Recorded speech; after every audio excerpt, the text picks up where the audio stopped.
Thomas Edison was born in 1847 in a small town called Milan, Ohio, the youngest of 7 children. He wasn't what you'd call a promising student.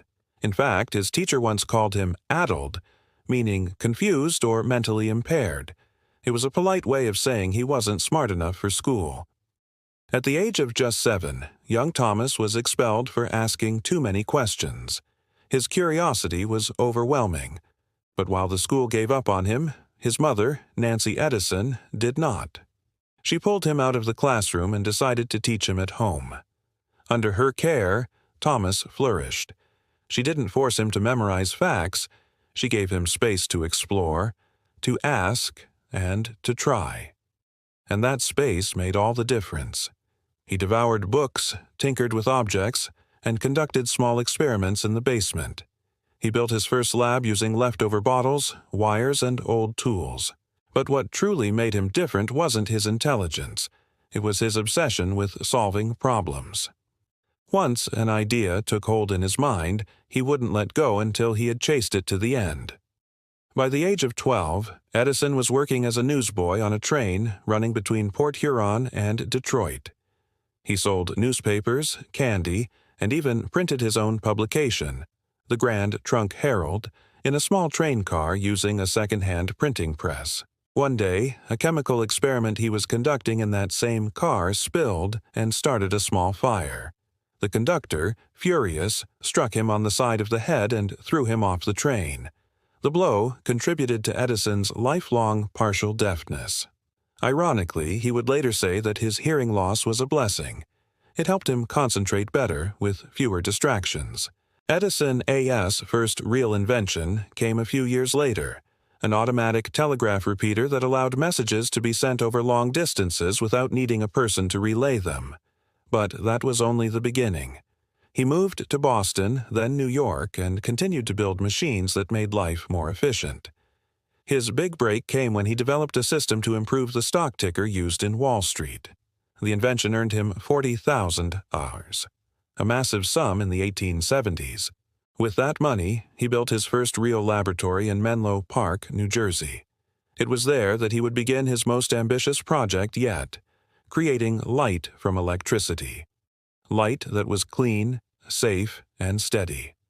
At the time, people relied on gas lamps and candles, both dangerous and unreliable. The idea of harnessing electricity to light up homes seemed like science fiction. Other inventors had tried and failed. Dozens of patents already existed for electric lamps, but none of them were practical. The bulbs were too expensive, burned out quickly, or simply didn't emit enough light. Edison believed he could succeed where others had failed. But it wasn't about inventing the idea, it was about perfecting it.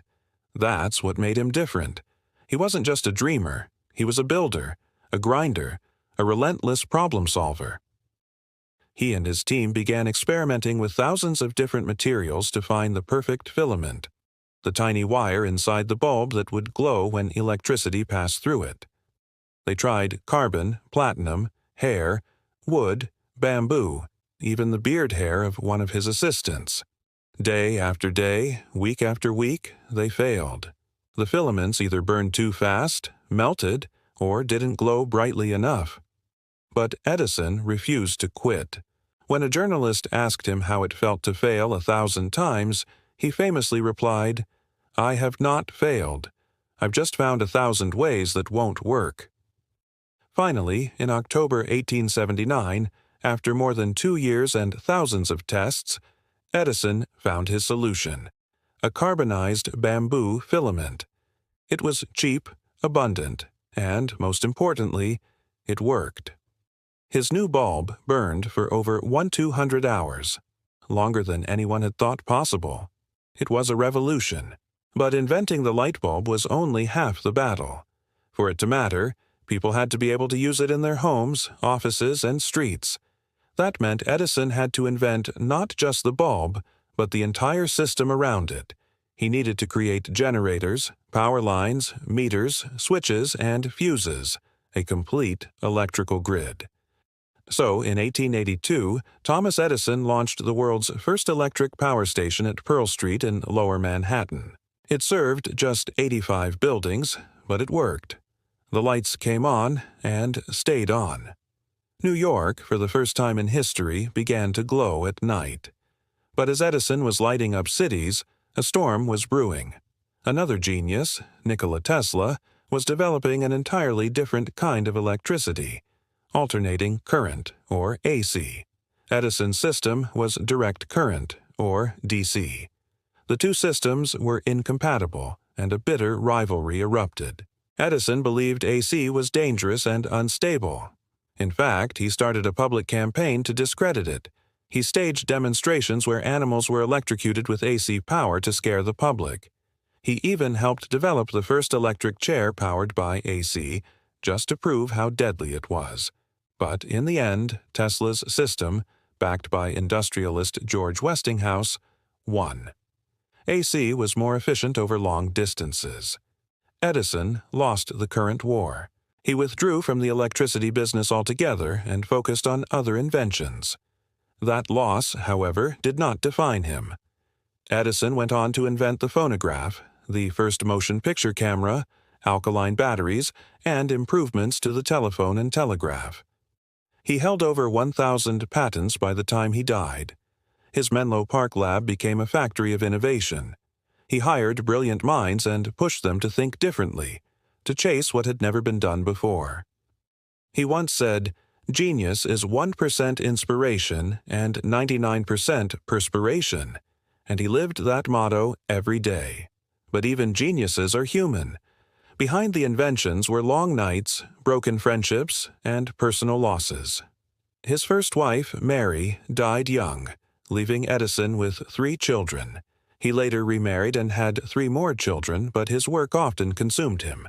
His notebooks are filled with sketches and notes at all hours. He would sometimes go days without sleeping, collapsing on his lab table from exhaustion. He was not always kind. He was known to be demanding, stubborn, even manipulative. Some accused him of taking credit for others' work. He was a man driven not just by curiosity, but by the need to be first. He craved legacy. But love him or hate him, no one could deny what he gave the world. When Thomas Edison died on October 18, 1931, the world paused. President Herbert Hoover asked Americans to dim their lights for 1 minute in his honor. Cities went dark, and people stood in silence for the man who had brought them light. It's easy today to flip a switch and take it for granted. We don't think about the years of failure, the mountains of materials, the sleepless nights, or the wars waged over wires and currents. But in every light bulb, there's a piece of Thomas Edison's stubborn, relentless spirit. A man who was told he was too dumb for school. A man who couldn't hear the world, but changed it anyway. He didn't just invent the light bulb. He invented the idea that with enough effort, enough failure, and enough will, anything was possible. And that's a light that never burns out.